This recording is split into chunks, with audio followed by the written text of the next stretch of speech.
que voy a pasar a presentar la primera ponencia en el día de hoy.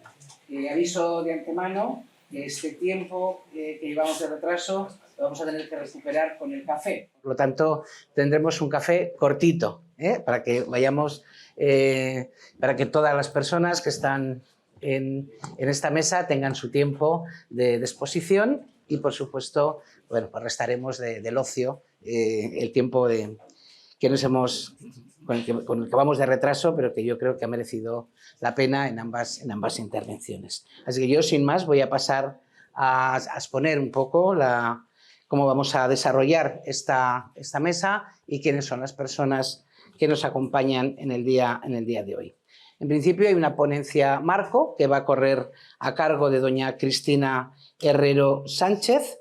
Ella es la presidenta de la Autoridad Independiente de Responsabilidad Fiscal, la AIREF, que muchas veces cuando hablamos de la AIREF pues no sabemos muy bien qué significa, y creo que hoy tenemos la ocasión pues de conocer a la AIREF y de conocer también a quien en estos momentos la preside, y también pues un poco conocer a qué se dedica, qué hace, y tener un conocimiento más cercano del propio organismo.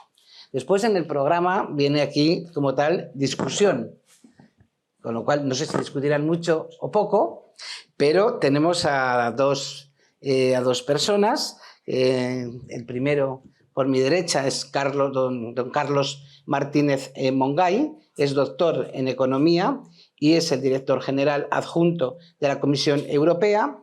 Además, colabora con ECOMAT y con la Cátedra Orfin de la Universidad de Alcalá de Henares.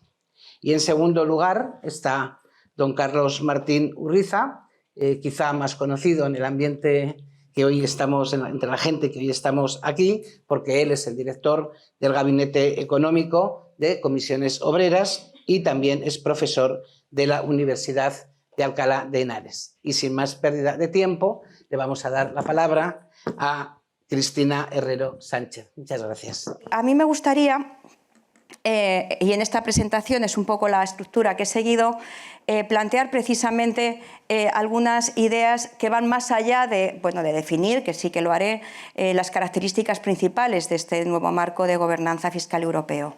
Y es que me gustaría estructurarlo con arreglo a tres ideas principales. Uno, que este nuevo marco de gobernanza fiscal europeo supone una oportunidad para el cambio, una oportunidad para cambiar nuestra gobernanza fiscal nacional, una gobernanza fiscal nacional que necesita superar el cortoplacismo de unos objetivos anuales y enmarcarlos en una planificación que venimos reclamando desde hace tiempo y ahora ya es una tarea ineludible.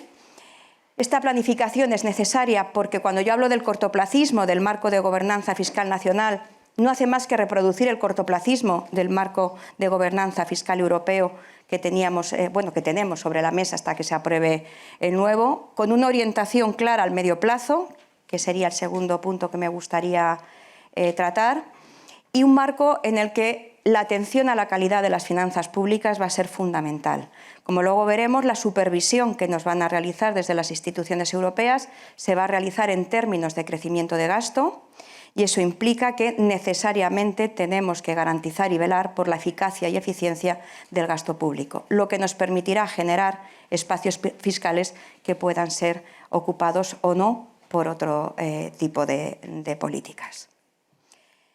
Bien, ¿por qué digo que el marco de gobernanza fiscal europeo es una oportunidad para el cambio? Pues lo primero que querría es una aproximación general a lo que son para mí los grandes principios de la gobernanza fiscal europea que va a entrar en vigor el próximo año.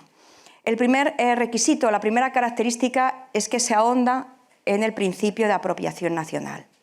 El marco fiscal europeo, entre muchas otras debilidades, tiene un problema, y es un problema de desafección creciente por parte de los Estados miembros respecto a un marco de reglas fiscales que se percibe impuesto desde fuera, desde el ámbito europeo. Y no es la primera vez que entonces se trata de reforzar esta idea de apropiación nacional. Ya se intentó en el año 2011 con la reforma del Pacto de Estabilidad y Crecimiento, que dio origen al nacimiento precisamente de instituciones fiscales independientes como la AIREF. Pues bien, se sigue profundizando en ese término de apropiación nacional, permitiendo la existencia de sendas diferenciadas por parte de los distintos países. De manera que se le atribuye al Estado miembro la capacidad para proponer una senda de ajuste que luego veremos, en principio tendrá una duración de 4 años y tendrá que cumplir una serie de requisitos. Bien, esta diferenciación por países y esta posibilidad de que el Estado miembro sea el que proponga su senda permite ya de entrada incorporar cuestiones como el crecimiento económico, viendo cuál es el impacto que en términos de crecimiento económico y, por supuesto, también de sostenibilidad, tienen las distintas sendas posibles de consolidación fiscal. Esa es la primera característica fundamental, esa apropiación nacional que, por supuesto, tiene que suponer un cambio en el modelo de gobernanza fiscal nacional, como ahora veremos. Es un marco complejo en su configuración, ya veremos que hay que hacer análisis estocásticos de deuda en el ámbito de unos escenarios deterministas. En fin, no es sencillo definir esas sendas de deuda porque tienen que cumplir unos requisitos concretos a los que luego me referiré, pero sí que es verdad que es más sencillo en lo que se refiere a su supervisión. ¿Por qué? Porque la única variable que va a ser objeto de supervisión es una variable observable, que es el gasto neto, el gasto primario neto de medidas de ingresos. En este sentido, sí que es verdad que cuando se habla de la regla de gasto, no es una limitación al gasto, es una limitación al crecimiento del gasto neto de medidas de ingresos. Es decir, medidas de ingresos al alza te suponen una mayor capacidad de crecimiento del gasto y, de igual forma, medidas de ingresos a la baja supone una reducción en la capacidad de incrementar el gasto. Siguiente cuestión. Además, yo decía que permite incorporar en las sendas diferenciadas cuestiones como la situación de partida de cada país, sus características propias, pero además se permite que este plan que tienen que presentar los Estados miembros, que en principio es de 4 años, se alargue a 7 años si el país presenta reformas e inversiones que tengan un efecto positivo en términos de sostenibilidad o en términos de crecimiento económico, al que además se le exige que sea sostenible e inclusivo. Y por último, a cambio de esto, yo muchas veces he oído, bueno, va a ser más flexible porque el Estado puede fijar su propia senda. No, va a ser más exigente porque a cambio lo que se exige es un mayor compromiso político con la senda que se ha presentado por parte de los distintos países. Con 2 ejemplos. Es posible la apertura de un procedimiento de déficit excesivo por incumplimiento del objetivo de deuda, aun cuando no se haya incumplido la senda de deuda, pero sí el compromiso de crecimiento del gasto, que va a ser la variable objeto de supervisión. Y en segundo lugar, tú puedes presentar un plan a 7 años, pero si las reformas y las inversiones finalmente no se producen, automáticamente te obligan a corregir lo que te queda pendiente de hacer, de manera que la duración del plan volvería a ser de 4 años. Bien, pues todo esto, como yo decía, es una oportunidad para el cambio. Es necesario reformar el marco de gobernanza fiscal nacional, que yo creo que cuando se habla, y vuelvo a la idea esta de seminario, no se trata, yo creo, de presentar en su totalidad el marco de gobernanza fiscal europeo, sino yo quiero tratar un aspecto que muchas veces se olvida, y es que eso va a implicar modificar procedimientos en el ámbito nacional. Porque es cierto que ahora estamos en suspensión de reglas fiscales. Para el año que viene no sabemos muy bien qué va a pasar, se abre como un año transitorio y finalmente accederemos a ese marco de gobernanza fiscal europeo. Con un tema muy importante, que es una posición vulnerable de nuestras finanzas públicas, medido en términos de ratio de deuda, un ratio superior al 100% que se estabiliza en el tiempo, pero que además no solo se estabiliza en el tiempo, sino que si afrontamos los retos que tenemos sobre la mesa y que suponen una presión al alza en términos de gasto, la deuda iniciaría una senda ascendente. Eso hace la traslación del marco europeo al ámbito nacional, implica una modificación del marco de reglas fiscales nacionales que, desde luego, al margen de esa traslación, teníamos identificados que tenía un amplio margen de mejora. Podría señalar muchos aspectos que son objeto de posible mejora, ¿no? Pero yo creo que en este momento tenemos, en primer lugar, que trasladar al ámbito nacional esta idea de medio plazo. Va a ser necesario planificar, va a ser necesario que todas las administraciones públicas presenten estos planes a 4 o 7 años. Va a ser necesario modificar el sistema de fijación de objetivos, eso era ya algo necesario desde hace tiempo, pero ahora cobra mayor importancia. Hasta ahora los objetivos se fijan, podríamos decir, de arriba hacia abajo, es decir, tenemos un objetivo fiscal para el total del país y luego declinamos a cada uno de los subsectores, Administración Central, Seguridad Social, comunidades autónomas y corporaciones locales, lo que serían los objetivos para el subsector, y a partir de ahí pues ya fijamos un objetivo que es igual para cada una de las comunidades autónomas o para cada uno de los ayuntamientos. Pues bien, ese sistema, sin una metodología conocida que permita conocer en qué medida se ha tenido en cuenta la posición subyacente de cada subsector a la hora de declinar el objetivo global de déficit, ya no va a ser posible. Tendrá que venir acompañado necesariamente de un proceso de fijación de objetivos de abajo hacia arriba, que permita conocer la situación particular de cada administración pública y recoja el compromiso de esa administración pública con estos planes de medio plazo que se nos exige en el conjunto del país. Me parece que, por eso me parecía importante tratar la reforma del marco fiscal nacional. El éxito del conjunto depende del éxito de las partes y eso implica una mayor coordinación, una mayor corresponsabilidad y una mayor participación de las administraciones territoriales en todo el diseño y aplicación del marco fiscal nacional.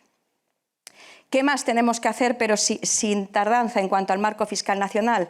Aclarar la regla de gasto. La regla de gasto parece que es algo que al final de todo el proceso te calculan y dicen si has cumplido o no has cumplido. La regla de gasto es un instrumento fundamental de gestión y, por lo tanto, el gestor tiene que conocer claramente cómo se tiene que calcular esa regla de gasto y tiene que ir monitorizando cómo está siendo su gestión de forma que permita cumplir el objetivo conjunto que se establecerá en términos de crecimiento del gasto.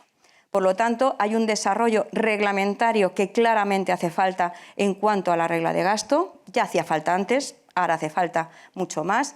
Solo así se puede exigir luego al gestor, oye, no estás haciendo bien las cosas para cumplir este objetivo final. Y desde luego tiene que ser una regla de gasto con la orientación de medio plazo que tiene lógica en una regla de gasto. La regla de gasto, básicamente y simplificando, lo que te dice es no gastes más de aquello que vas a poder financiar.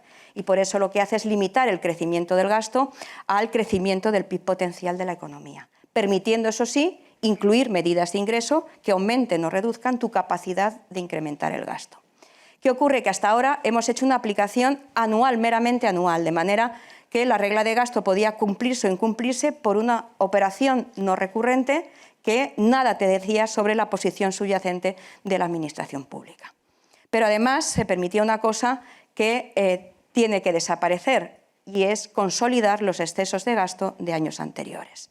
Dicho de otra forma, desde un punto de vista estratégico, lo mejor que podía hacer una administración pública es incumplir la regla de gasto por mucho en un año concreto, porque a partir de ahí tu nivel de gasto que tenías que proyectar a futuro era mucho mayor y te daba mucho más margen. No tiene ningún sentido esa consolidación de los excesos de gasto, siempre y cuando haya una orientación de medio plazo.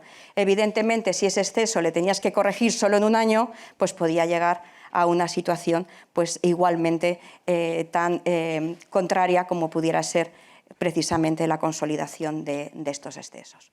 Desde luego, es necesaria una mayor coordinación entre las distintas administraciones públicas, aprovechando todo el potencial coordinador que tienen el Consejo de Política Fiscal y Financiera y la Comisión Nacional de la Administración Local, que hasta ahora ejercen una coordinación, la mayoría de las veces, más formal que real. Hay que potenciar esos mecanismos de coordinación.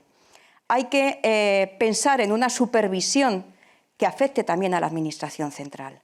La Ley Orgánica de Estabilidad Presupuestaria y Sostenibilidad Financiera tiene todos los mecanismos pensados para corregir posibles incumplimientos de las administraciones territoriales. No hay medidas preventivas para el caso de la Administración Central. Y medidas correctivas que sí que hay, como es la presentación de un plan económico-financiero. Nunca la Administración Central ha presentado un plan económico-financiero a pesar de que sí se han producido incumplimientos. Si queremos coordinación y exigimos corresponsabilidad, todas las administraciones públicas tienen que tener una posición similar en cuanto a deberes y obligaciones en el nuevo marco de reglas fiscales. Y por último, podría extenderme en muchas más necesidades de mejora, pero hay una que sí que quiero destacar. La Ley Orgánica de Estabilidad define una serie de principios rectores. Bien, hay uno que es el del principio de eficiencia en la utilización de los recursos públicos, que está sin desarrollar. Es el único principio que no está desarrollado. Y que el artículo que habla de eficiencia se articula en 3 apartados. 2 de ellos solamente dice que las políticas de gasto o el gasto tiene que actuar con sometimiento, con sujeción al principio de sostenibilidad financiera. Nada hablan de eficiencia. Y el tercero, que sí que habla de eficacia y eficiencia, lo que nos dice es que la eficacia y la eficiencia de las políticas de gasto implica llevar a cabo procesos de racionalización del gasto y mejoras en la gestión del gasto. Mejoras en la gestión, claramente, siempre son deseables, pero esto de racionalización del gasto parece una visión muy limitada de lo que es conseguir la eficacia y eficiencia del gasto público. Cuando uno habla de racionalización del gasto, habla de evitar duplicidades, que siempre es positivo, pero hasta ahora esa racionalización del gasto se ha plasmado en reducciones del gasto, que muchas veces además han venido de la mano de los acuerdos de no disponibilidad, también contemplados en la Ley Orgánica de Estabilidad, y que en la práctica supone reducciones lineales de gasto sin ninguna evaluación previa que permita asignar prioridades. Por lo tanto, es fundamental.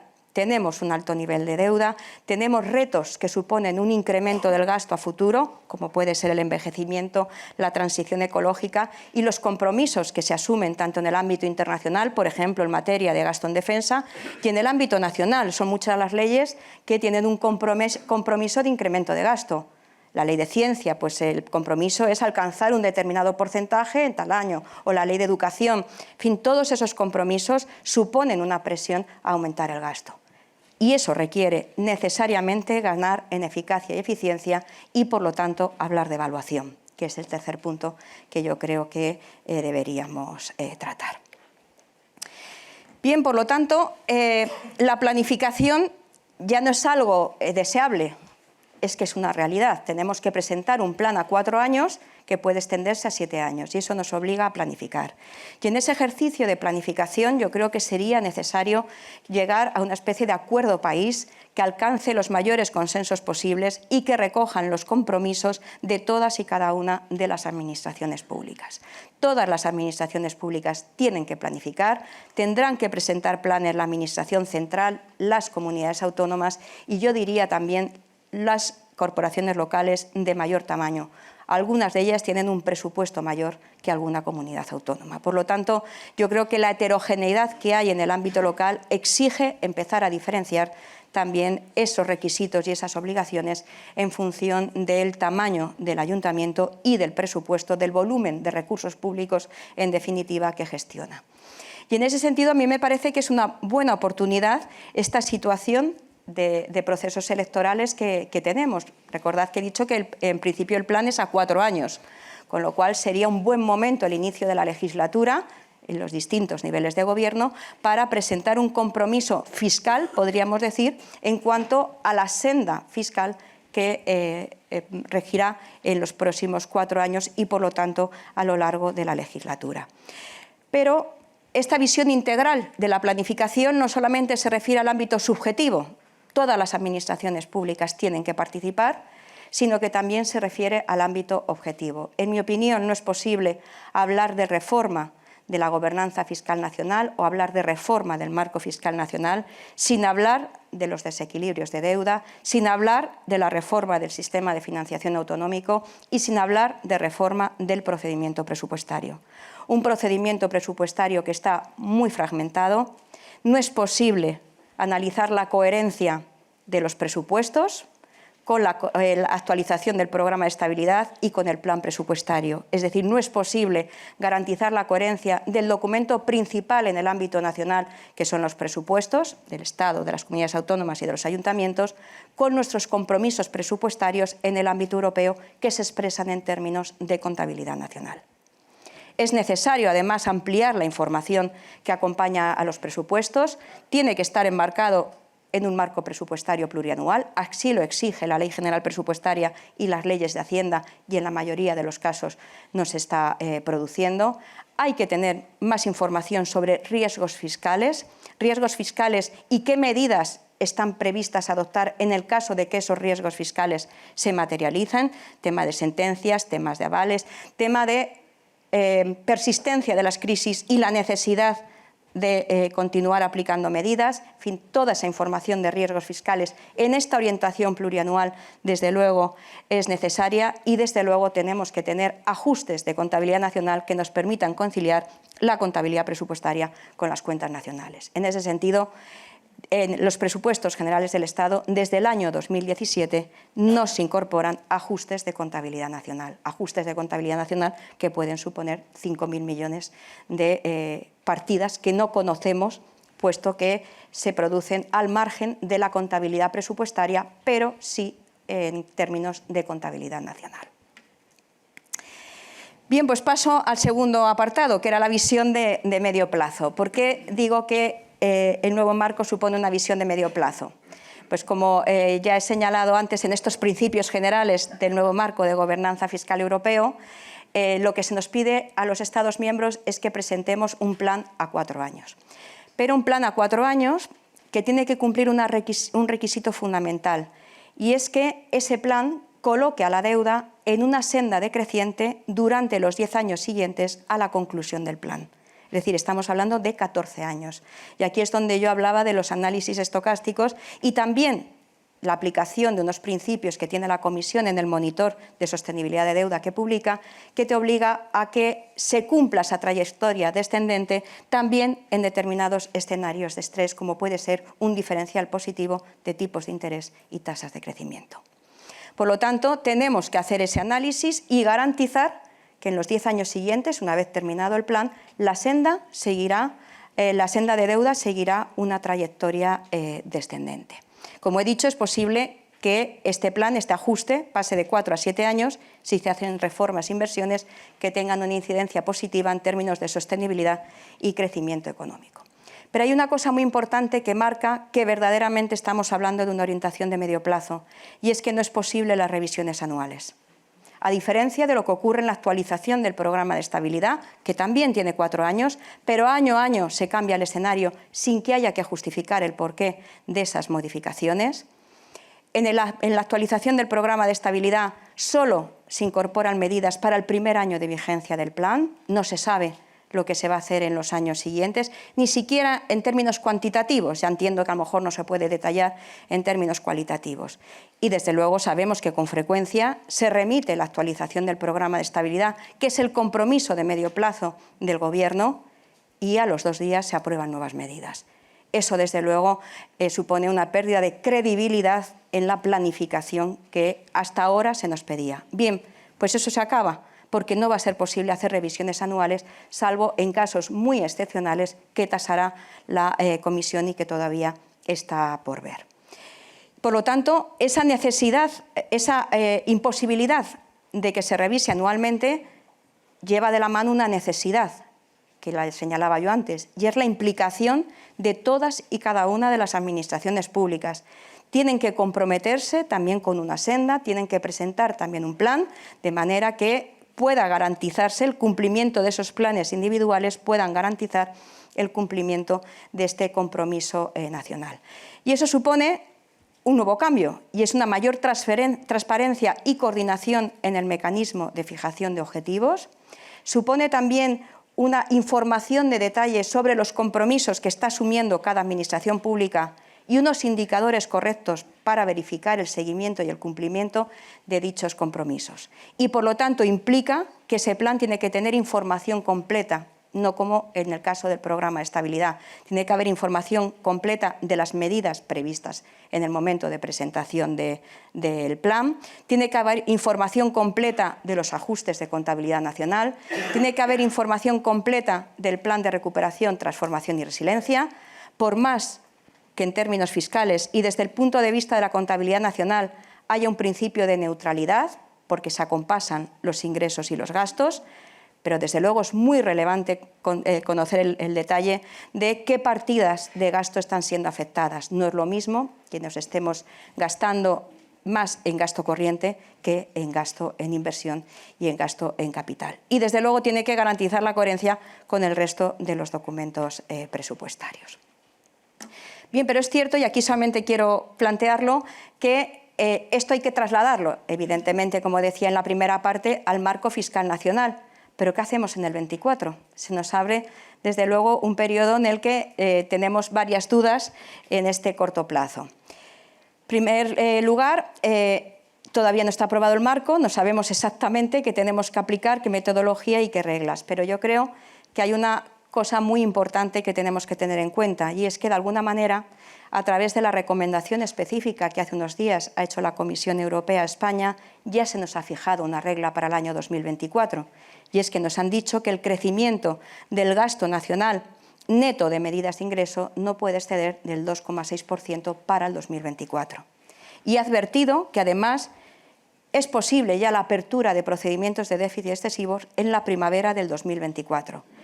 Y nos ha advertido particularmente a España y ha dicho que todo esto lo que tenemos que tenerlo en cuenta a la hora de la ejecución del 2023 y de la elaboración de los presupuestos del 2024. Y eso me lleva a la siguiente cuestión, y es que, como sabéis, la Ley Orgánica de Estabilidad Presupuestaria lo que dice es que el Gobierno central, ya en el mes de abril, tiene que presentar una propuesta de objetivos, de distribución de objetivos a nivel de su sector, luego ya pasaremos a la distribución entre las comunidades autónomas. Eso, una vez pasado por el Consejo de Política Fiscal y Financiera y Comisión Nacional de la Administración Local, hay que llevarlo a que lo apruebe el Congreso. Y resulta que tenemos disueltas las Cortes Generales. Y aquí sí que alguna comunidad autónoma se ha dirigido a IREF y nos ha dicho, ¿qué hacemos? Hay que empezar a elaborar ya los presupuestos para el año próximo. ¿Cuál es el objetivo? Pues yo no sé, supongo que habrá que hacer una especie de acuerdo, habrá que convocar al Consejo de Política Fiscal y Financiera y a la Comisión Nacional de la Administración Local, y aunque no tenga la fuerza legal de la aprobación por parte del Congreso, tendrá que llevarse un acuerdo, entiendo, al ámbito de esos órganos de coordinación a los que yo me refería antes. Porque sí que tenemos ya un objetivo país, y es una limitación al crecimiento del gasto del 2,6%. Tenemos que ver cómo lo garantizamos a través de los compromisos de los distintos subsectores. Nosotros siempre hemos reclamado objetivos diferenciados, de igual forma que hay sendas diferenciadas por país, que nos parece muy oportuno, también las comunidades autónomas no tienen el mismo punto de partida.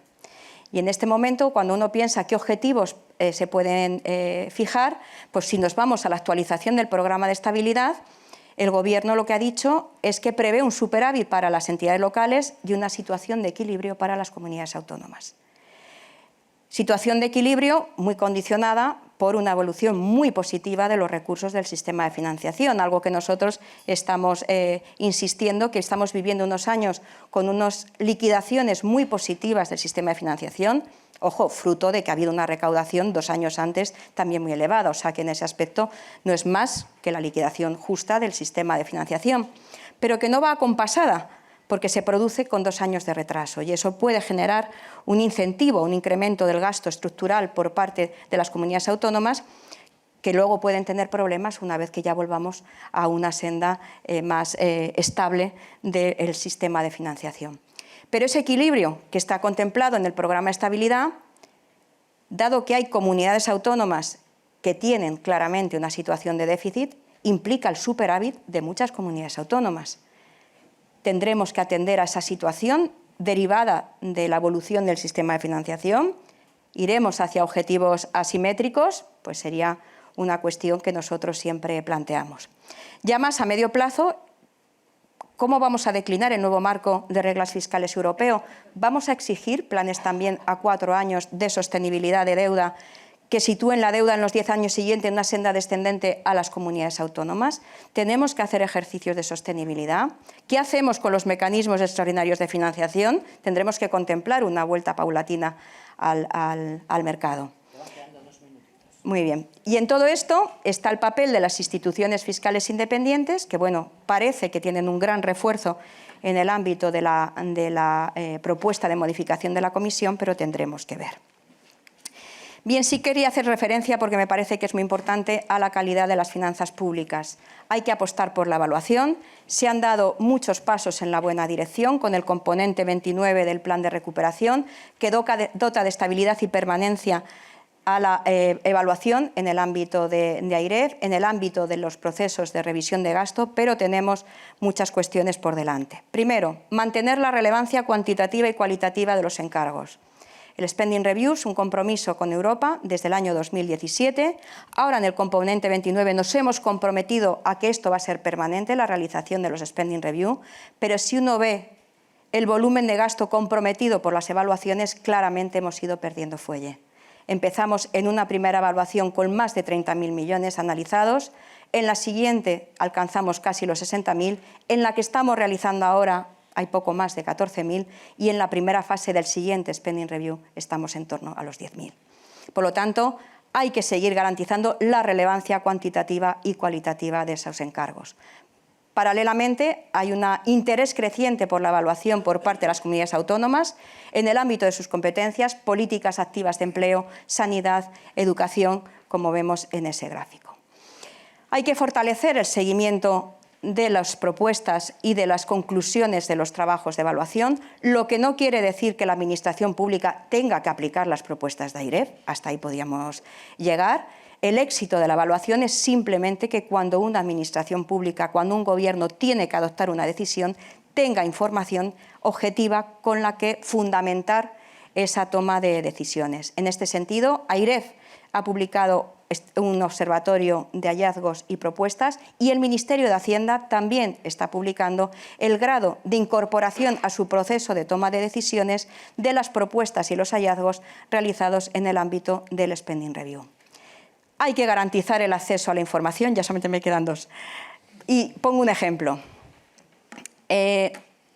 Los encargos AIREF, primero se produce el acuerdo de Consejo de Ministros o de Consejo de Gobierno o de Pleno del Ayuntamiento. AIREF tiene que presentar un plan de acción que tiene que volver a ser aprobado por la Administración correspondiente. A veces no hemos llegado a un acuerdo, porque lo que AIREF considera que es su ámbito de actuación o su política de evaluación no casa exactamente con lo que la Administración quería. Y una vez que se produce esa aprobación del plan de acción, nosotros tenemos que contratar con medios externos. No tenemos plantilla suficiente en AIREF como para hacer todas las evaluaciones con el personal de AIREF.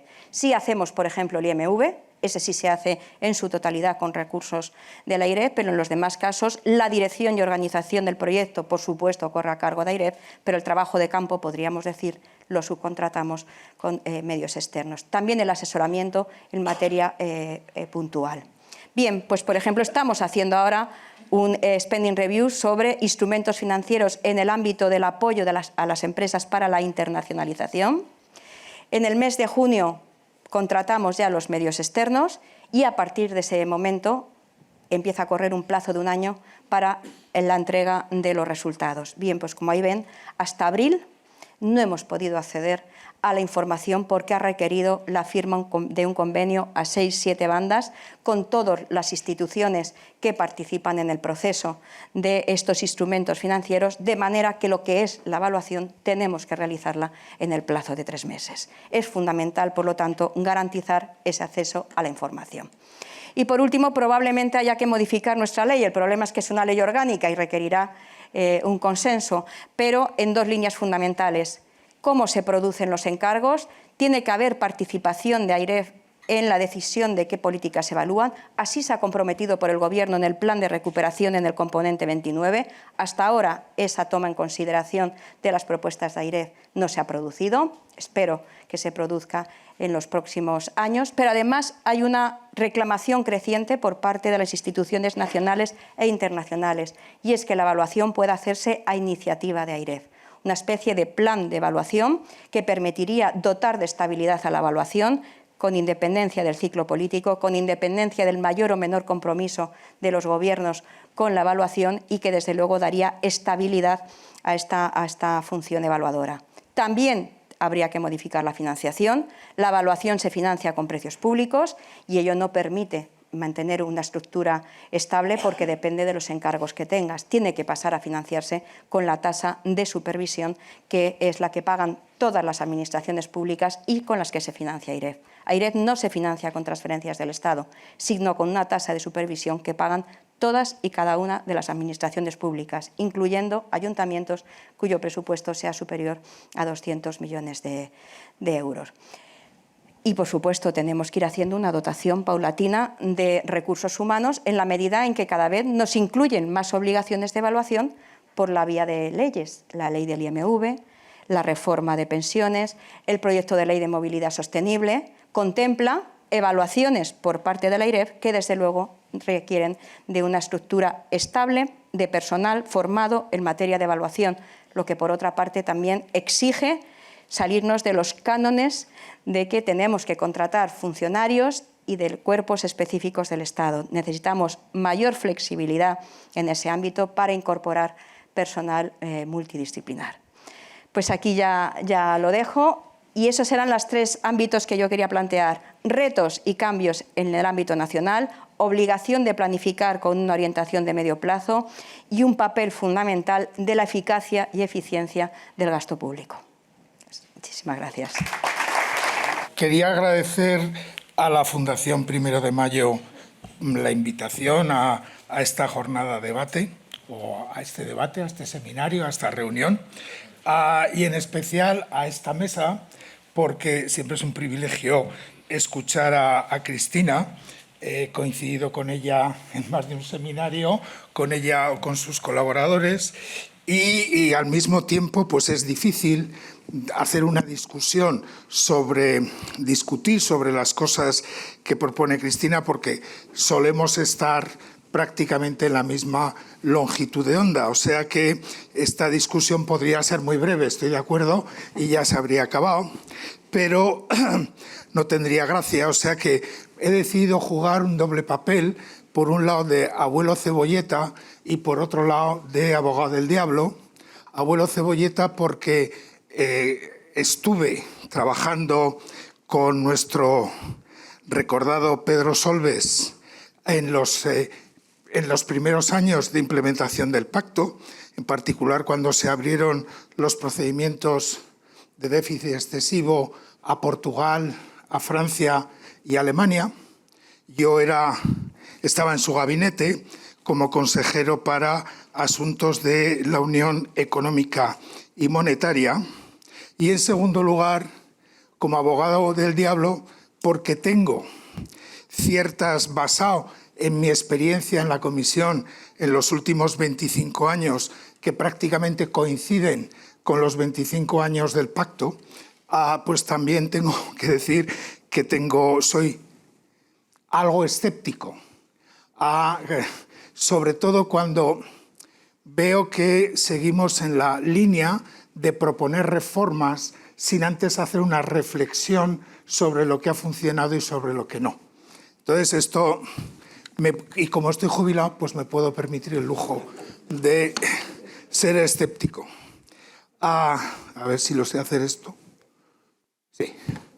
Bueno, quiero empezar con tres gráficos muy sencillos, espero que muy claros, que publiqué a principios de este año en un artículo en Papeles de Economía Española con mi antiguo colaborador Mateo Capó, en el que mostramos los primeros 10 años del pacto, de implementación del pacto, cuál fue el contexto económico. Teníamos a principios, desde el 98 hasta principios de este siglo, la economía europea estaba creciendo pues casi al 4%. Alemania era un punto por debajo, pero teníamos un crecimiento bastante sostenido, bastante importante. Con la crisis de la .com, de las .com, lo que vemos es que la economía europea se ralentiza e incluso que países como Alemania o como Portugal entran en recesión.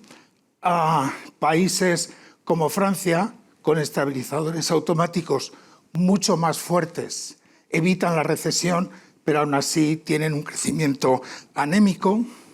Y hacia finales de la década, justo en las vísperas de la crisis financiera, lo que vemos es que ya las economías europeas han recuperado parte del crecimiento y, de hecho, se ha revertido la posición. Es Alemania la que crece algo más que Francia, pero aún así, a lo largo del periodo, Francia creció en términos reales un 22% y Alemania lo hizo en un 15%.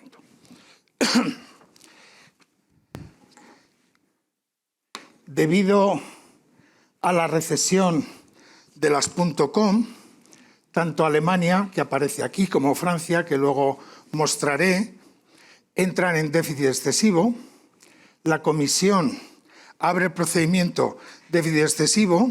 El déficit alemán pasó del 1,6% del PIB en 2000 al 3% en 2001 y se mantuvo por encima del 3% hasta 2006, cuando empezó a caer al 1,7% y llegó a superávit en 2007. Al mismo tiempo, el saldo presupuestario ajustado por el ciclo partía de un nivel del 2,5, un déficit de 2,5, llegó hasta el -4 y al final subía hasta el -1. La deuda pasó del 60 al 64%. En el caso francés, tenemos una situación de partida parecida. El déficit empezaba a un nivel muy similar y, sin embargo, lo que vemos es que a final del periodo el déficit todavía estaba en el 2,6% del PIB en 2007 y que, ajustado por el ciclo, se acercaba alrededor del 4%. La deuda había pasado, más o menos había evolucionado como en Alemania, pero había una diferencia. En Alemania la deuda decrecía en 2007, en Francia se había estancado. ¿Qué es lo que había pasado? Pues bueno, en primer lugar, el brazo corrector confirmó los riesgos de prociclicidad. Es decir, el brazo corrector ya se había anunciado antes, cuando se discutía sobre el procedimiento déficit excesivo, se decía que era procíclico porque se le pedía a los Estados miembros ajustes en el momento en que sus economías estaban más débiles. Y no solamente eso, sino que además se les pedía ajustes en un tiempo limitado, en menos de un año. ¿Qué es lo que ocurre? En plena recesión, si yo obligo al país a hacer ajustes, lo único que hago es agravar la recesión y, por tanto, el déficit nominal... Hay agua por sí.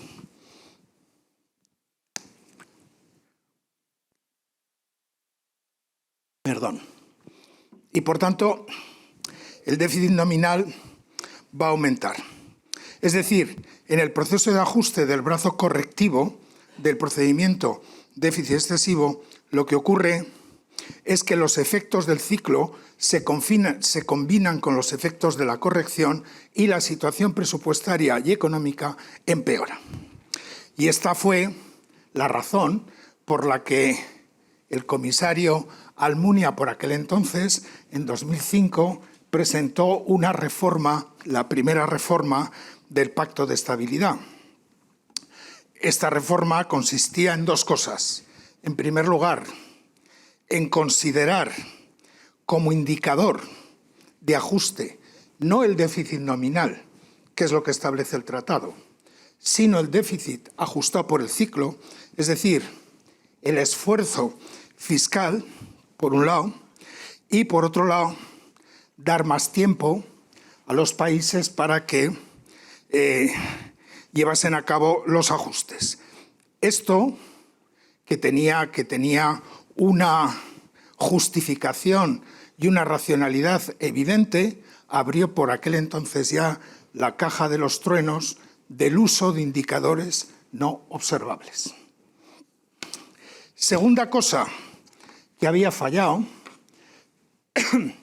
es que, y esto también se había anticipado, es que la posición de partida en el momento de entrar en el déficit excesivo era clave, porque si aplicamos la regla, digamos,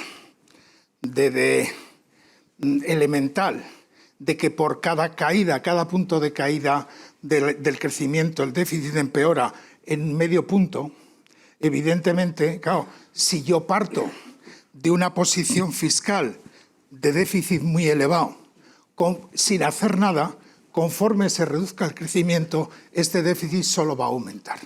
Y por tanto, tengo más riesgos de entrar en déficit excesivo si parto de una posición de desequilibrio presupuestario que si parto de una posición de equilibrio presupuestario. El objetivo del brazo preventivo era precisamente asegurar que los países iban a alcanzar esa posición de equilibrio tan pronto como fuese posible. ¿Y qué se utilizaba? Se utilizaba una cosa que se llama programas de estabilidad, en las que los países presentan de una forma totalmente autónoma sus planes de ajuste a 4 años. En aquel entonces era completamente autónoma, no había restricciones. ¿Qué es lo que pasó? Pues como ha dicho Cristina, que los programas eran revisados sistemáticamente, que nadie preguntaba si las hipótesis eran optimistas o no, y que nadie preguntaba el por qué cada año los programas cambiaban y nunca se cumplían. Y no solamente eso, sino que una cosa que ahora se plantea como una novedad en la reforma de la Comisión, y es que la Comisión puede decir al Estado miembro: oiga, usted no está cumpliendo. Esto ya existía. Eran las alertas tempranas sobre las desviaciones significativas. ¿Qué pasó? Que el Consejo sistemáticamente las rechazó todas, empezando por Portugal, siguiendo por Francia y siguiendo por Alemania. O sea que esto es a lo que me refería cuando decía que a lo mejor había que hacer un análisis de qué es lo que ha fallado y qué es lo que no antes de reformar. El resultado, después de 2007, como saben, pues fue una especie de división entre, los voy a llamar así, por llamarles de alguna manera, los pródigos y los frugales. Los pródigos representados por Francia a finales de 2007 y los frugales representados por Alemania a finales de 2007. La realidad es que desde entonces la posición de los países prácticamente no ha cambiado. Es decir, hay países cuyo nivel de deuda está sistemáticamente por encima de la zona euro, y hay países, los llamados frugales, en los que ocurre justo lo contrario. Hay países en los que la deuda aumenta ante cualquier shock y hay una resistencia enorme a bajarla, y hay países donde la deuda, por supuesto, se siente afectada por los shocks, pero hay menos resistencia a que decrezca.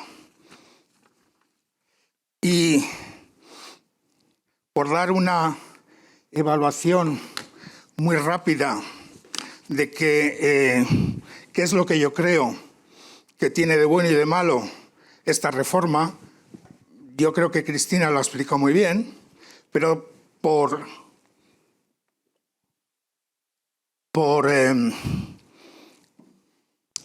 resumir, reforma del correctivo propuesta por la Comisión, pues me parece acertada. Es decir, creo que es bueno que la Comisión reconozca que la regla de deuda, ese 1 partido por 20 anual, aparte de ser procíclica, nunca se ha aplicado. Y si algo no se ha aplicado después de 15 años, pues igual hay que plantearse quitarlo. Creo que clarifica criterios de excepcionalidad y de temporalidad del déficit excesivo y que establece, como ha explicado Cristina, un vínculo muy claro entre el preventivo y el correctivo. Si usted no cumple con su programa, le puede abrir un procedimiento de déficit excesivo. Tengo que decir que, de alguna manera, esto es el six-pack. Si usted no cumple con la regla de deuda en el preventivo, le abro el procedimiento de déficit excesivo. De hecho, esto es lo que se hizo con Italia en 2018 y 2019, cuando un gobierno como el de Salvini empezó diciendo que a él le dábamos igual los burócratas de la Comisión y acabó corrigiendo en un punto su presupuesto. O sea que esto, de alguna manera, ahora está posiblemente de una forma más clara. En cuanto a la reforma del preventivo, desde luego lo que se establece es algo más claro, más transparente, más simple, mayor foco en sostenibilidad, es decir, en deuda. Llamaría la atención sobre una cosa. La deuda es un stock que se alimenta del déficit. Si yo pongo un objetivo de deuda, de cambio de deuda, de facto estoy poniendo un objetivo de cambio de déficit. O sea, la deuda no se produce en el aire, sino que es la suma de déficits.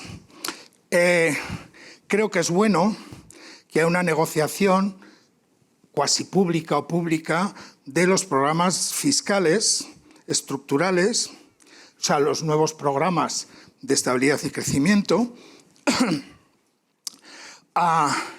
el vínculo con reformas estructurales, que se tenga en cuenta el ciclo. Esto también estaba. Eran las condiciones que añadió Juncker en 2014. O sea que todo esto, es decir, y acabo porque creo que me... Madre mía. Vale, bueno, pues trataré de arañar medio punto. Hay una cosa que sí me gustaría destacar, y es que yo lo que no acabo de ver es por qué un programa negociado con la Comisión que parte de una trayectoria técnica planteada por la Comisión va a tener más apropiación política que un programa que ha sido diseñado por el Estado miembro. No lo sé. Por otro lado, cuando se me dice que lo de la trayectoria técnica pues establece ese marco de sostenibilidad, claro, yo que conozco las discusiones que generaba en los cálculos del balance estructural, que eran unos cálculos aceptados comúnmente por todos los Estados miembros y rechazados por todos, los resultados, claro, cuando yo comparo la complejidad que tiene el cálculo del déficit estructural con un análisis de sostenibilidad de la deuda, pues bueno, si uno es opaco, el otro es un agujero negro. O sea que quiero decir con esto que los Estados miembros están en muy buena disposición para discutir cualquier trayectoria técnica que la Comisión presente, si quieren. Lo mismo que el balance estructural. Es decir, por no hablar de, claro, mis resultados se van a evaluar en base a una proyección de deuda para dentro de 10 años. También lo podré discutir porque he visto cómo se discutía todo. Prácticamente hasta el PIB nominal. O sea que, entonces, mi comentario final sobre esto, antes de pasar a mi propuesta, es que el riesgo que se corre es el de una reforma a la Lampedusa. Es decir, cambiemos todo para que nada cambie. Y esto es algo que en las discusiones sobre, digamos, esto es una propuesta a la Comisión, ahora tiene que ser discutida en el Consejo, habría que tener en cuenta. Y finalmente, desde mi punto de vista, es algo que se viene diciendo desde hace 25 años. El pacto es todo palos y ninguna zanahoria. Eso por un lado. Por otro lado, está claro que hay países, caso de España, en el que si miramos los ingresos ajustados por el ciclo y los gastos en azul ajustados por el ciclo, lo que vemos es que hay un gap permanente de alrededor de 3 puntos del PIB y que eso se traduce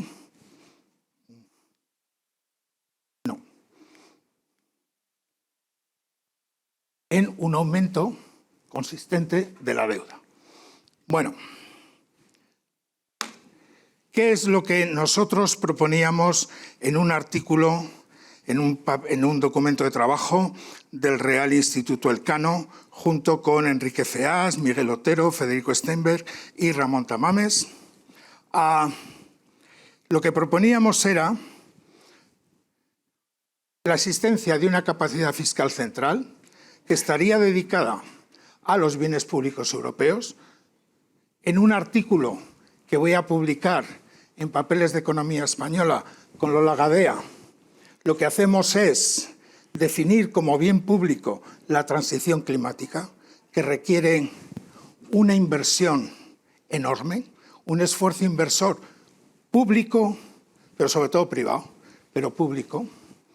Y tenemos en cuenta, se ha nombrado aquí, que el plan de emisiones cero flexibiliza las reglas de ayudas de Estado. Cada vez que oigo yo en ciertos países que se está feliz por este hecho, yo me pregunto si nos damos cuenta que la flexibilización de las ayudas de Estado favorece a los ricos, nunca a los pobres. Es decir, será más fácil que una empresa alemana obtenga subsidios alemanes que no una empresa española. Y la capacidad de gasto de España no es la misma que la de Alemania. Por eso lo que proponemos es que la transición climática se considere el bien público europeo, se preserve el mercado interior, pero se añada condicionalidad. Es decir, de alguna manera, lo que estamos diciendo es, usted, que tiene que cerrar ese gap entre ingresos y gastos de 3 puntos del PIB, nosotros, conforme usted vaya cerrando el gap, le vamos a financiar parte de sus gastos.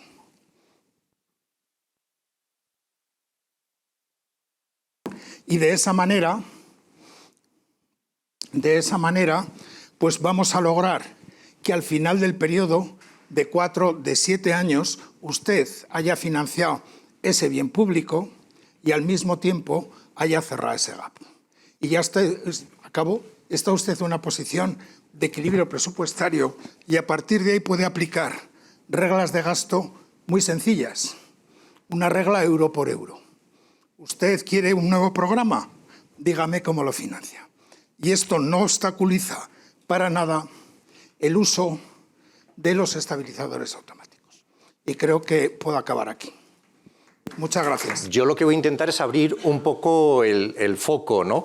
Pero quiero hacer alguna referencia a la ponencia marco, ¿no? Que al fin y al cabo se trata de hacer cierta discusión sobre la misma. Estoy completamente de acuerdo con la presidenta de la AIREF que necesitamos un gran pacto nacional para trasladar luego esto a la regulación y hacer un reparto, ¿no?, entre los distintos niveles de la administración. Esto es uno de los temas claves y es una de las tareas que empezará una vez que esté aprobada la regulación. Y yo tengo algunas dudas al respecto de la última parte de la intervención, si la AIREF es la mejor institución en la que podemos delegar la evaluación de las políticas públicas. Y planteo mi duda, igual sí lo es, pero mi duda es que cuando una institución tiene una competencia de tanto peso como la sostenibilidad de las cuentas públicas, el resto de competencias pues quedan supeditadas a esta. Ya nos ha pasado con el Banco de España, por ejemplo. El Banco de España, la competencia fundamental es la solvencia del sistema bancario. Bueno, el banco nunca se ha ocupado, aunque lo tenía entre sus competencias, el cuidar de la atención a los clientes. Y hemos visto que se han acumulado muchos problemas. De hecho, por eso se ha creado hace poco, que creo que no da tiempo a aprobarlo ya no va a dar tiempo a aprobar la Autoridad Independiente de Defensa del Cliente Financiero. Entonces, esa es una duda que nosotros tenemos, si la AIREF efectivamente es la mejor institución o debería ser cada ministerio el que tuviera su propia materia gris para evaluar sus políticas, o una agencia, como hubo en el pasado, independiente. Dicho esto, yo lo que quería abrir es un poco más el foco, ¿no? Porque, claro, las normas fiscales son una parte, pero una parte de la política económica europea que forma parte del semestre europeo, donde se coordinan todas ellas y que también se está reformando. Como se ha deducido claramente de mis dos intervenciones previas, pero sobre todo la de mi tocayo Carlos, las normas fiscales, la aplicación, es una política que, si me permitís la expresión, es sucia. O sea, nunca es, no es determinística, no es clara, es imposible, ¿no? Sobre todo porque intenta cubrir objetivos contrapuestos. Por un lado, la sostenibilidad de la deuda pública, en este caso, que es lo que se pone más el acento, pero también quiere promover la convergencia y el crecimiento inclusivo a través de reformas e inversiones, ¿no? Lo cual a veces entra en confrontación. Y luego también necesitamos estabilizar la economía en determinados momentos frente a recesiones o circunstancias excepcionales, y en esos momentos hay que suspender las normas fiscales, o en el marco actual lo que hay que hacer es permitir desviaciones con respecto a la senda. Bien, el esquema ya lo han expuesto anteriormente, pero es un poco estos tres puntos donde ha ganado centralidad el techo de gasto, ¿no? Vamos, que nosotros todos lo conocemos quizá por Montoro, ¿no? El techo de gasto siempre se hablaba, y ahora siempre que hay un presupuesto, el aterrizarlo es al fin y al cabo esto. Esto ha ganado centralidad frente a lo que tenía más centralidad hasta ahora, como ha dicho bien Carlos, que era el déficit estructural y que tenía dificultades para su cálculo. Como ha dicho muy bien Carlos, y coincido mucho, todos estos elementos, el techo de gasto, ya no digamos el tema de la deuda pública a largo plazo con esos modelos estocásticos que ha planteado la presidencia de la AIREF, tienen muchas dificultades de gasto, de cálculo, y están muy abiertos a interpretaciones, sobre todo porque se quieren hacer previsiones a 4, 7 y 10 años incluso después de esos procesos. Incluso la del gasto neto, que es sobre la que va a establecer un techo, pues ahí le estamos restando una serie de elementos como las medidas discrecionales de ingresos o el desempleo cíclico, que están sujetas a discusión técnica de cómo se hace esto. Ya digo, es un modelo complejo, donde sí hay mejoras, donde yo coincido en parte con Carlos, donde no hay nada nuevo, porque ya es que había muchísimas cosas, ¿no? Desde el Pacto de Estabilidad, el Six-Pack, el Two-Pack, el Fiscal Compact, era difícil inventar. Lo único que se ha cambiado es un poco dónde ponemos el peso y dónde ponemos más la atención. Donde se pone ahora es en ese techo de gasto, que es un gasto neto, como ha dicho la presidenta de la AIREF, al que se restan las medidas discrecionales. Si se suben los impuestos, ¿no? O si se bajan, pues también en este caso sumarían intereses de la deuda, el desempleo cíclico y los fondos europeos que están financiados. Luego tenemos el ratio de deuda, que obviamente pues, ha aumentado en los últimos años como consecuencia de la pandemia y de la lucha contra la inflación. Y luego tenemos el déficit público, que así como ha desaparecido el 20avo de reducción de la deuda pública, como ha dicho Carlos, porque nunca tuvo recorrido y se aplicó, aquí sí ha permanecido de momento, o por lo menos no estaba en la propuesta inicial de la Comisión, pero tras el non-paper alemán ha aparecido esta rebaja de medio punto anual cuando el déficit sigue por encima del 3%, que yo no sé si desaparecerá o se mantendrá ahí. El techo de gasto tiene que crecer menos que un crecimiento medio del PIB para el periodo de, en este caso, plan fiscal estructural a medio plazo, y nuevamente esa estimación del crecimiento del PIB, entiendo que va a ser un PIB potencial, pero habrá que verlo, pues también está sujeto a muchas interpretaciones, ¿no? Y posibilidades, ¿no? ¿Qué problemas tiene la propuesta de la Comisión Europea? Bueno, la propuesta de la Comisión Europea permite una austeridad suave o una austeridad dura. Con lo aquí lo importante y lo relevante va a ser quién esté encargado al final de darle recorrido a esas normas. Dependerá de la Comisión Europea, y como ha dicho muy bien la presidenta de la AIREF, al año que viene posiblemente, vamos, seguramente va a cambiar la Comisión Europea. Esto va a ser una mala noticia para todos los europeos porque esta Comisión Europea es la Comisión Europea más keynesiana que hemos tenido pues, desde los tiempos de Delors, ¿no? Esta Comisión Europea ha mutualizado deuda, ha generado el programa SURE para que pudiéramos tener los ERTES, ha generado el Next Generation EU y el mecanismo de recuperación y resiliencia. O sea, no solo ha hecho políticas de estabilización cuando se caía la demanda, sino que una vez incluso que se ha estabilizado esa demanda, tenemos políticas desarrollistas. Esto nunca lo habíamos tenido en España desde hace décadas, ¿no? Y esto es lo que está explicando que nuestro mercado de trabajo y nuestra economía estén dando tan buen perfil frente a la situación tan difícil que atravesamos, ¿no?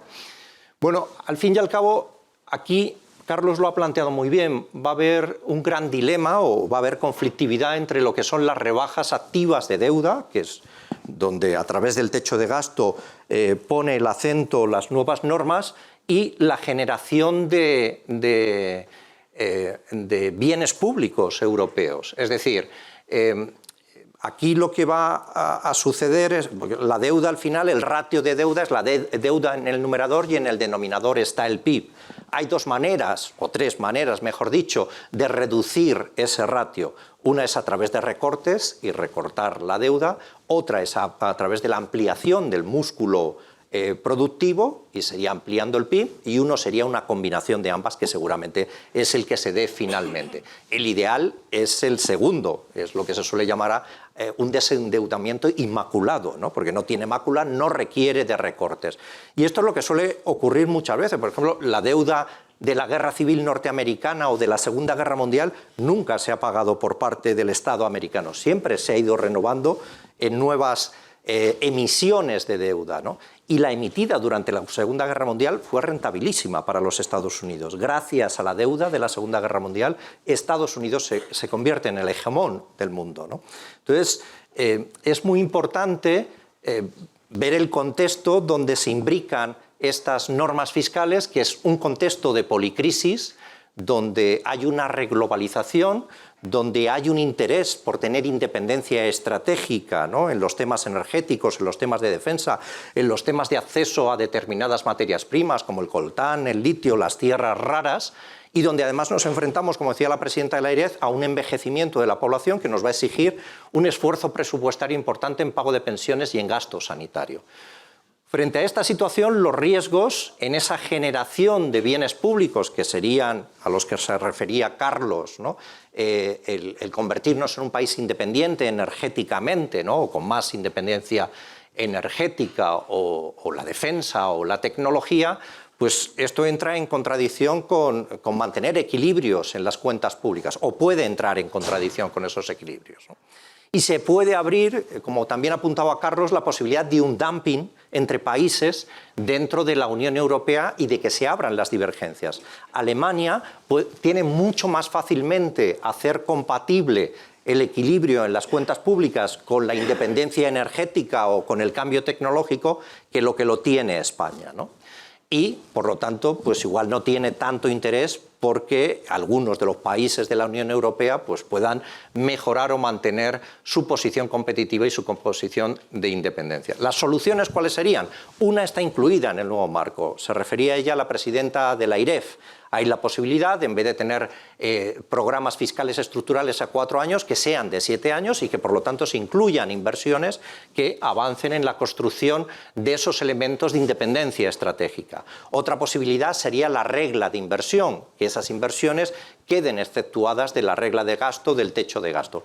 Esto está fuera de discusión, esto no está en la propuesta, se ha discutido dentro de la Comisión, pero parece muy difícil que esto vaya a salir adelante. Y la tercera y más importante desde mi punto de vista, y por eso la he marcado en rojo, porque abre, ¿no?, lo que sería el foco solo de las normas fiscales, son las políticas compensatorias supranacionales, lo que hemos tenido, y la mutualización de deuda.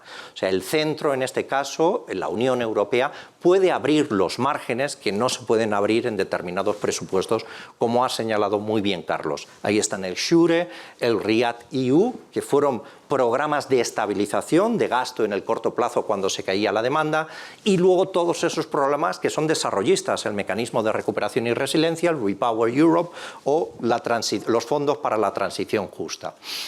Porque nosotros tenemos un problema grave, ¿no? O sea, ya sin esta situación de policrisis a la que nos enfrentamos, se nos ha roto una pieza clave que es la que la que explica la Unión Europea, el motivo de estar en la Unión Europea. Y no es porque nos queramos salir, que de hecho no deberíamos hacerlo, sería el peor negocio que podría hacer España.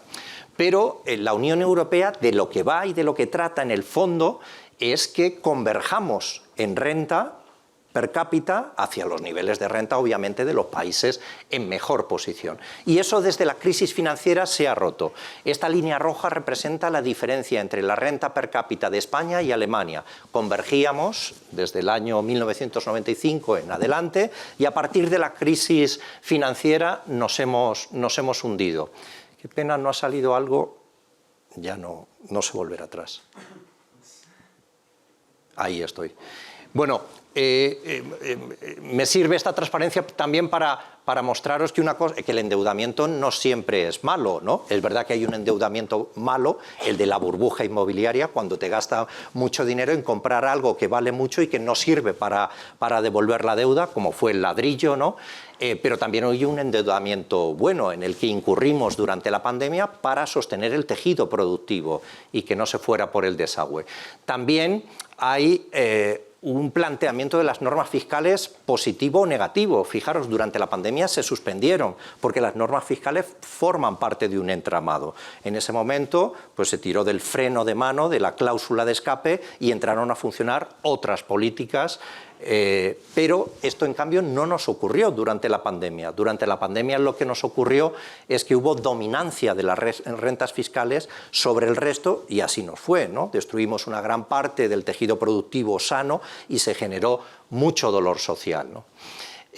Otro elemento que está fuera del foco, ya digo que el primer elemento que estaba fuera del foco son las políticas compensadoras, ¿no? Que se pueden hacer. Aquí hay políticas compensadoras que, aunque no estén en los países, abren márgenes y permiten acomodaciones mucho más fácil y sobre todo generar esos bienes europeos que necesitamos para ser independientes, ¿no? Y para superar la policrisis a la que nos enfrentamos. Pero más elementos de la política económica que influyen en las cuentas públicas y que han quedado en un segundo plano son, por ejemplo, los tipos de interés, que habéis visto en la primera transparencia que se restaban de ese techo de gasto, ¿no? Pero los tipos de interés son un elemento clave. Fijaros, aquí la línea roja marca cuánto pagamos de tipos de interés por la deuda en porcentaje del PIB. Y veis cómo se han hundido esos costes, y el otro, la línea azul, es cuánto pesa la deuda sobre el PIB.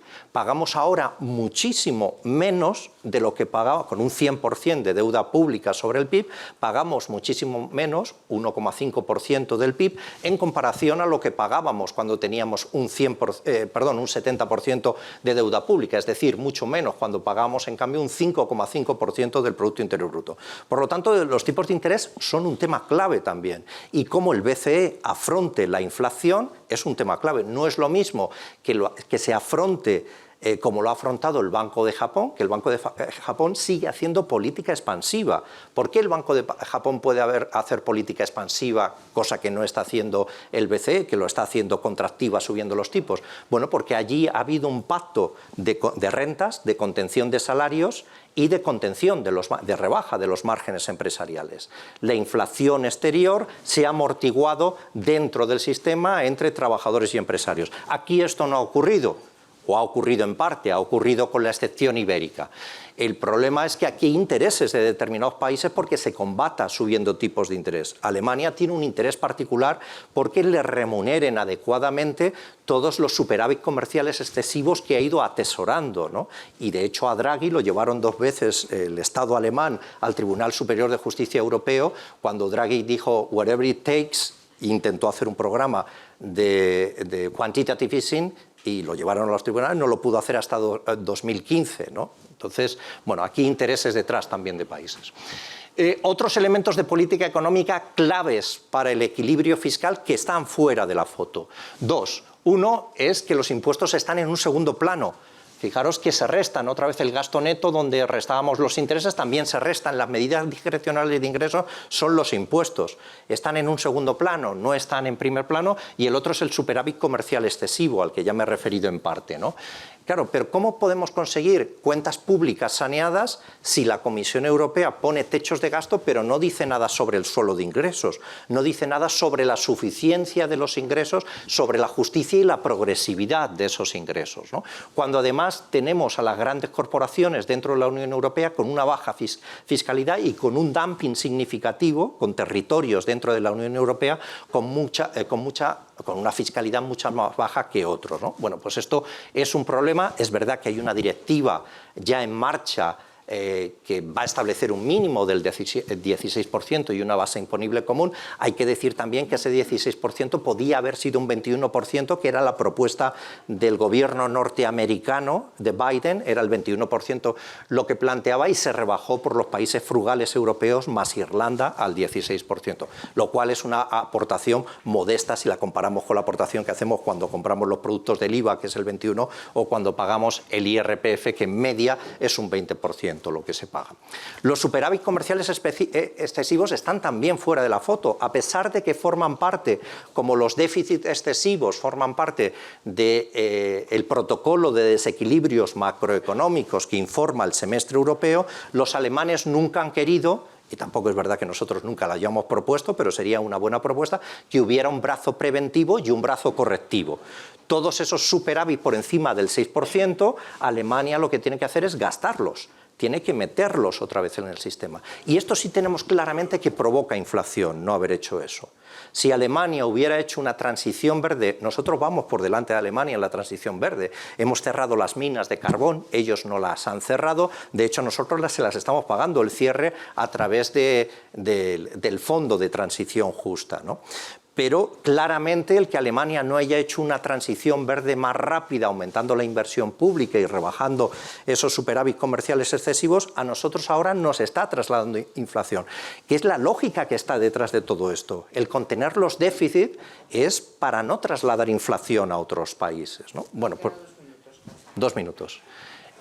La posición de España, es verdad que no se puede trasladar, y aquí la presidenta de la AIREF me daría un capón si intento trasladar el nuevo modelo al programa de estabilidad, pero simplemente mostrar que estamos en una posición cómoda o relativamente cómoda, en tanto que el programa de estabilidad, el de arriba es la reducción de la deuda y el de abajo es la reducción del déficit, que se sitúa ya en 20-25 por debajo de ese 3%, ¿no? Esto es posible fundamentalmente pues porque hay una serie de gastos que nos hemos gastado en lucha contra la inflación, que ahora ya no lo vamos a tener que hacer y por lo tanto podemos reducir el déficit, y también que hay un crecimiento hasta cierto punto bastante estructural de los ingresos que van a jugar positivamente. Por eso la recomendación que nos ha hecho para 2024 es fácil de cumplir con las previsiones de la Unión Europea, ¿no? El gasto neto tiene que crecer por debajo del 2,6%, pero las previsiones de la Comisión solo están en el 1,4%, con lo cual va a ser fácil de cumplir. El problema sería si nos empeñamos en hacer recortes muy significativos. Frente a esto, la Confederación Europea de Sindicatos, momento de publicidad, ¿no?, para bajar a tierra, como decía el presidente del CES, aquí cada uno de vosotros os podéis apuntar a esta campaña y recibir información al minuto sobre cómo se está desarrollando esta discusión. Tenemos un grupo de alto nivel en la CES donde estamos planteando ya propuestas de modificaciones porque esto se está discutiendo ya, pero esto sería la conexión con la gente de abajo. Metéis vuestro nombre, vuestro email y sin pagar nada ya recibís toda la información de cómo se van desarrollando. No me detengo en el detalle de lo que estamos tratando en el grupo y voy directamente a las conclusiones. Conclusiones. Bueno, se enfrentan grandes retos que requieren la generación de bienes públicos por esa policrisis a la que nos enfrentamos y la sostenibilidad de las cuentas públicas, que es muy importante, se tiene que hacer compatible con este objetivo, ¿no? Si no es así, si las normas fiscales se consideran aisladamente y van con su propia lógica, como ocurrió con la austeridad, que se impuso la dominancia fiscal, pues entraremos en un modo de austeridad 2.0 que no será conveniente, por lo menos para nosotros, para los españoles y las españolas. El aumento de cómo conseguir ese desarrollo es aumentando la inversión nacional, que debe completarse con financiación supranacional. En este sentido, los planes lo permiten, el nuevo marco de planes fiscales estructurales permite ampliarlo hasta 7 años y diluir esa inversión a lo largo de ese periodo. es una buena idea del Gobierno el que nos extiendan el plazo de ejecución del mecanismo de recuperación y resiliencia para que podamos utilizar todo ese margen de apoyo complementario. Y luego la regla de oro pues sería otro, pero yo creo que esta está bastante orillada y descartada, ¿no? Va a ser difícil conseguir que haya una regla de oro, que no obstante tiene un problema. Si preservamos una serie de inversiones y las dejamos fuera del modelo de ajuste, antes se toca el gasto social. Es decir, antes tocamos hueso, ¿no? Entonces la inversión se ha utilizado como mecanismo de amortiguación sin necesidad de tener que reducir las pensiones, el desempleo o el ingreso mínimo vital. Hay que desarrollar esa capacidad fiscal europea, como decía Carlos, de manera permanente, con estabilizadores automáticos. En alguna vez se ha hablado que una parte del desempleo se financie de manera supranacional y lo necesitamos para desarrollar el tejido productivo, ¿no? La mutualización de deuda tiene que formar parte de este esquema. El impuesto de sociedades podría ser el primer impuesto que fuera supranacional, que fuera la Comisión Europea la que se encargase de gestionarlo para financiar precisamente esta facilidad centralizada de financiación. Y luego tenemos el MEDEN. En el MEDEN hay 80.000 millones ya desembolsados que, apalancándose, se convierten en una cantidad superior y que podemos utilizar para desarrollar, para generar esos bienes públicos europeos. Si hay techo de gasto, nosotros, por lo menos las organizaciones sindicales a nivel europeo, vamos a reivindicar que haya un suelo de ingresos, entendido ese suelo de ingresos, con que tiene que haber ingresos suficientes, justos y progresivos, que si queremos cuentas públicas saneadas, tenemos que mirar también a la parte de los ingresos, ¿no? Y por último, y ya con esto termino, la política monetaria es otra pieza clave. O sea, el BCE no puede ser una institución que quede fuera del semestre europeo, ¿no? Bajar los tipos de interés, que es el contexto que necesitamos precisamente para desarrollar todos esos bienes y también para aliviar el proceso de saneamiento de las cuentas públicas. Nada más, muchas gracias.